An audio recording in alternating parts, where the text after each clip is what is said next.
decide tomorrow morning. Okay, we have a whole hour, so we should be able to complete it if we do it well. Uh, Now for a quick Devar Torah. Uh, this week's parsha, we finish up with the Midianites by going to war with them. Moshe gets the command, go to war with the Midianites. And it might be confusing because the reason they were able to succeed was because of the sins of the Jewish people. And it was God's judgment that they should succeed in causing a lot of damage because of what Zimri had done publicly. But the truth is that even though there was a punishment from God on the matter to us, it doesn't make them not responsible. They had no reason to attack us. Balak, he says, "Oh, I saw what they did to the others." But excuse me, but nobody said the Jews were threatening you. The Jews were just there on his border, and they just wanted to get through to get to the land of Israel. Balak had no reason whatsoever to cause trouble among the Jews, and yet he did. That's why the Torah says that our obligation was to go to war against them.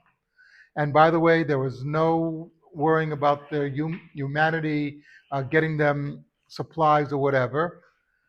It was a war. If you notice that when a lot of times we go to war, we don't worry if the other side's people can eat. It's a war and we have to take action.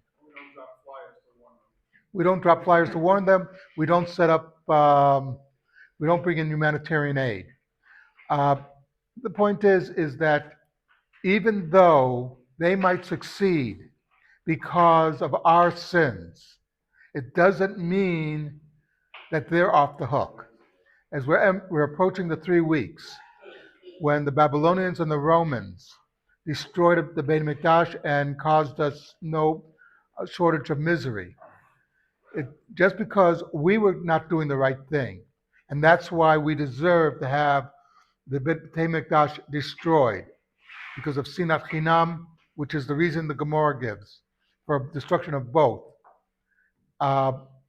It doesn't get the Babylonians and the Romans off the hook.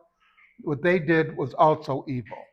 If they hadn't committed their evil acts, then, and just reminds us that in 1933, at the Chavetz Chaim's table, his Friday night table, some of his students were there, and they were talking about how bad the last war was. Because on the Eastern Front, it was really bad for the Jews. And the Chavetz Chaim looked at them and said, "You think that was bad? After the next war, they'll laugh at what happened in that war." And they said, "Why?" He said, "Because the Jews don't behave properly." So, something to think about. Kaddish Rabbanan.